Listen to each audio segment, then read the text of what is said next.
अवधूत चिंतन श्री गुरुदेव दत्त श्री स्वामी समर्थ महाराज की जय. श्री स्वामी समर्थ. माझ्या सर्व ताई आणि दादांना तुमचं सर्वांचं स्वामी समर्थ माझी आई या चॅनलमध्ये स्वागत आहे. आजचा दिवस स्वामी महाराजांच्या कृपेने तुमचा सुखाचा आनंदाचा जाऊ हीच स्वामीचरणी प्रार्थना करून आजच्या नवीन व्हिडिओला नवीन सेवेला सुरुवात करूया.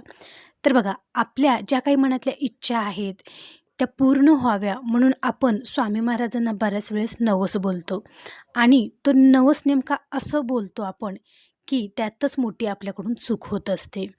तर आजच्या या व्हिडिओमार्फत जाणून घेणार आहोत की आपण स्वामी महाराजांना नेमका नवस कसा बोलावा. सर्व इच्छापूर्तीसाठी स्वामींना तुम्ही एक आवडीचा स्वामींच्या नवस अशा प्रकारे बोला. तर या व्हिडिओमार्फत मी तुमच्याशी छोटीशी माहिती शेअर करणार आहे. तर जर तुम्ही चॅनलला नवीन असाल तर आपल्या चॅनलला सबस्क्राईब करा, लाईक करा आणि शेअर करायला विसरू नका. तर बघा, आपण ज्यावेळेस काय करतो, केंद्रामध्ये जातो किंवा मठामध्ये जातो किंवा आपल्या घरी स्वतःच्या घरीसुद्धा स्वामी महाराजांना नवस करत असतो. काही नवस असो, मग विवाहासंबंधित असो, पुत्रप्राप्ती होत नसेल तर ती पुत्रप्राप्ती व्हावी म्हणजे संतान प्राप्ती व्हावी म्हणून नवस करत असतो, किंवा स्वतःचं घर व्हावं म्हणून तुम्ही नवस बोलतात स्वामी महाराजांना, किंवा खूप काही जॉब लागू द्या, हे करू द्या म्हणून असं स्वामी महाराजांना बोलतो. तर आपली बोलण्याची पद्धत कशी असते बघा, स्वामी महाराज माझं स्वतःचं घर होऊ द्या, मी तुम्हाला सोन्याची ही वस्तू वाहीन. स्वामी महाराज माझ्या मुलाला नोकरी लागू द्या किंवा मला स्वतःला नोकरी लागू द्या, मी तुम्हाला चांदीचा टोप वाहील किंवा मी तुम्हाला चांदीचं निरांजन तुमच्या चरणावर तिथे मंदिरात आणून ठेवीन, किंवा हे वस्तू दान करीन किंवा एवढे पेढे दान करीन, असं करीन तसं करीन. आपण अशा प्रकारचे स्वामी महाराजांना नवस बोलतो. तोरण बांधील, नारळाचं तोरण बांधील, वस्त्र तुम्हाला वस्त्र मी आणीन, किंवा अशा वेगवेगळ्या पद्धतीचे स्वामी महाराजांना नवस बोलतो. आणि ही पद्धत खूप जण बोलतात. स्वामी महाराजांना आपली इच्छा पूर्ण व्हावी म्हणून स्वामी महाराजांना आपण, स्वामी माझी जर ही इच्छा पूर्ण झाली तर मी तुमच्या दरबारात इतके पेढे वाटील. स्वामी माझी जर ही इच्छा पूर्ण झाली तर मी तुम्हाला सोन्याचा दागिना वाहील. स्वामी महाराज माझी ही इच्छा पूर्ण झाली तर मी चांदीचा दागिना वाहील, किंवा मी तुमच्या मंदिरामध्ये निरांजन वाहील, आरतीचं ताट मी तुमच्या मंदिरात तुमच्या सेवेसाठी देईन, असं, किंवा ग्लास देईन, असं तसं वेगवेगळे आपण नवस स्वामी महाराजांना बोलतो. पण तुम्ही माझी ही इच्छा पूर्ण करा. मग बघा, ही एखादी म्हणजे आपण स्वामी महाराजांना नवस बोलत नाही तर आपण स्वामी महाराजांसोबत एखादी डील केल्यासारखं असतं. तुम्ही माझं जर हे काम केलं तर मी तुम्हाला हे देईल ते देईल म्हणून बघा, एक व्यवहार केल्यासारखा होतो आपण स्वामी महाराजांबरोबर. ही आपली भक्ती नसते, याच्यामध्ये खूप सारा स्वार्थ दडलेला असतो. कारण ज्यावेळेस स्वामी आपली इच्छा पूर्ण करतील, ज्यावेळेस आपण स्वामीला म्हणजे जे काही मागितले ते स्वामीने जर आपल्याला दिलं तरच आपण ती स्वामी महाराजांना ते देणार. मग हे एखादा बघा व्यवहार झाला, ही एखादी डील झाली तर ही म्हणजे खूप चुकीची ही पद्धत आपली मागण्याची आहे स्वामी महाराजांना.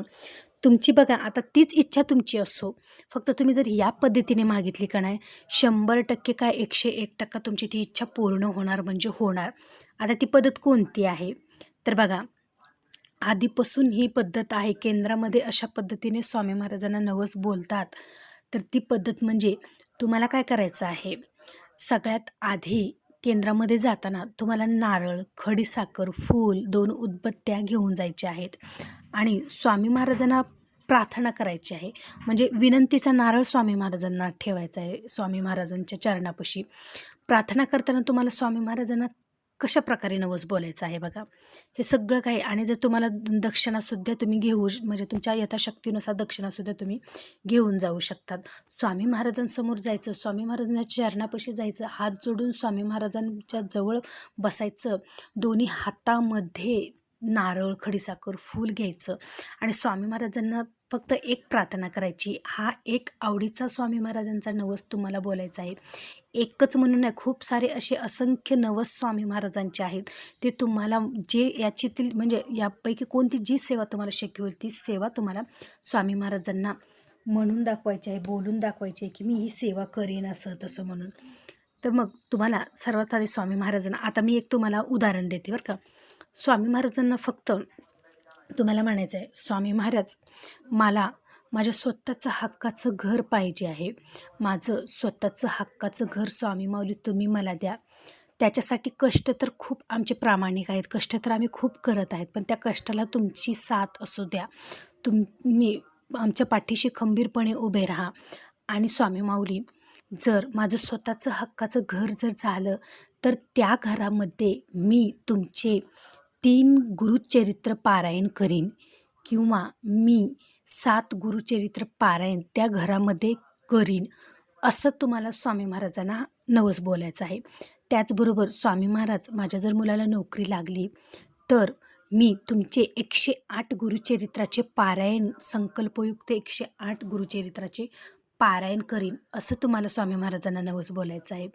त्याचबरोबर स्वामी माऊली, माझी ही इच्छा पूर्ण झाली, माझा व्यवसाय म्हणा काही जे आहे त्याच्यात बरकत यावी, माझा व्यवसायावर म्हणजे दिवसेंदिवस खूप छान वाढत जावा. जर असं झालं तर स्वामी माऊली, मी तुमची दररोज नित्यसेवा न चुकता करेन, हा स्वामी महाराजांना तुम्हाला नवस बोलायचा आहे.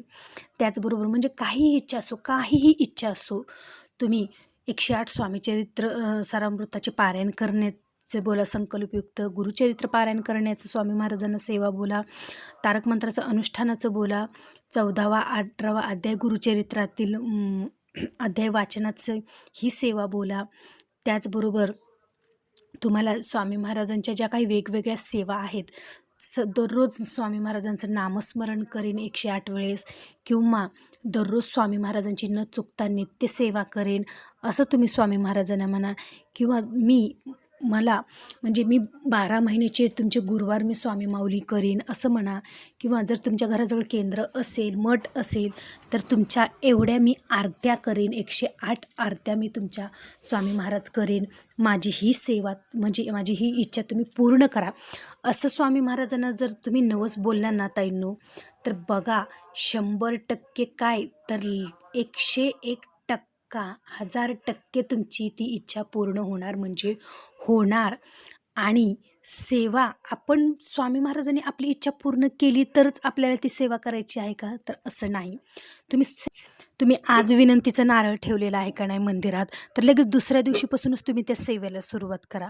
आणि बघा, तुम्ही स्वतः अनुभव घ्याल की ज्यावेळेस तुम्ही सेवा करायला सुरुवात केलं तर तुम्हाला 3 दिवसाच्या आतसुद्धा त्या सेवेचा अनुभव येईल किंवा 24 तासाच्या आतसुद्धा तुम्हाला त्या सेवेचा अनुभव येईल आणि लवकरात लवकर तुमची इच्छासुद्धा पूर्ण होईल. मग तुम्ही सेवा पूर्ण होण्याच्या आधीसुद्धा तुमची इच्छा पूर्ण होऊ शकते किंवा सेवा पूर्ण झाल्यानंतरसुद्धा तुमची इच्छा पूर्ण होऊ शकते. कारण तुम्ही जर सेवा केली तरच तुम्हाला मेवा मिळणार आहे. सेवा करण्याच्या आधी मेवेची आशा अजिबात करायची नाही. ज्यावेळेस तुम्ही 1 पाऊल स्वामी महाराजांकडे टाकाल तर तुमच्याकडे 10 पावलं स्वामी महाराज टाकतात बरं का.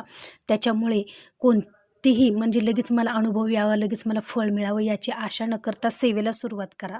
बघा, असं नाही, बऱ्याच ताईंनी सेवेला लगेचच्या लगेच सुरुवातसुद्धा करू शकतात, पण ज्यांना जमत नाही लगेच सुरुवात करायला, तर त्यांनी तुम्ही स्वतः अनुभव आल्यावरसुद्धा म्हणजे स्वामींनी तुम्हाला प्रचिती दिल्यावरसुद्धा सेवेला सुरुवात करू शकतात. पण बघा, तुमचा जर खरा स्वामी महाराजांवर विश्वास असेल तर तुम्ही स्वामी महाराजांच्या प्रचिती येण्याची, स्वामी महाराजांचा अनुभव येण्याची वाट बघणार नाहीत. तुम्ही लगेच सेवेला सुरुवात करणार, कारण तुमचा विश्वास आहे स्वामी महाराजांवर की स्वामी माऊली माझी ही इच्छा पूर्ण करणार म्हणजे करणारच. त्याच्यामुळे आधी सेवेला सुरुवात करा आणि बघा स्वामी महाराज तुमची नक्की ती इच्छा पूर्ण करतील. तर ताईंनो, अशा प्रकारे तुम्हाला स्वामी महाराजांना नवस करायचा आहे. सोनं, नाणं, दागिने काहीही स्वामी महाराजांना आपल्याकडून अपेक्षा नसते. आपण स्वामी महाराजांना सोनं, नाणं, काही अन्न किंवा वस्त्र देणे इतके खूप मोठे नाहीत. स्वामी महाराज हे ब्रह्मांड नायक आहेत. ब्रह्मांडाचे चालक, पालक, मालक सर्व काही स्वामी महाराज आहेत. मग आपण देणारे कोण त्यांना? सर्व काही तर स्वामी महाराज आपल्याला देत असतात. त्याच्यामुळे कधीच स्वामी महाराजांना मी हे देईल ते देईल अजिबात बोलू नका. फक्त स्वामींना काय आवडतं? तुमची निरागस भक्ती स्वामी महाराजांना आवडते आणि तीच सेवा स्वामी महाराजांना खूप आवडते. आपण केलेली भक्ती स्वामी महाराजांना प्रिय आहे. त्याच्यामुळे जेव्हा कधी तुम्ही नवस बोलणार आहात त्यावेळेस अशी सेवेचे नवस बोला. नक्की स्वामी महाराज तुमची इच्छा पूर्ण करणार म्हणजे करणारच. तर असा होता आजचा व्हिडिओ. जर आवडला असेल तर नक्की लाईक करा, शेअर करा आणि कमेंट करा. आणि त्याचबरोबर चॅनलला जर नवीन असेल तर आपल्या चॅनलला सबस्क्राईब करा, लाईक करा आणि शेअर करायला विसरू नका. चला तर मग भेटू पुन्हाच अशा एका नवीन व्हिडिओसोबत, नवीन सेवेसोबत. तोपर्यंत सर्व ताई आणि दादांना श्री स्वामी समर्थ. आणि मध्येच थोडा जरा तुम्हाला आवाज येत असेल तर गावामध्ये सप्ताह बसलेला आहे, त्याच्यामुळे म्हणजे दिवसभर माईक असा चालू असतो, त्याच्यामुळे ताई समजून घ्या. चला तर मग सर्वांनी श्री स्वामी समर्थ.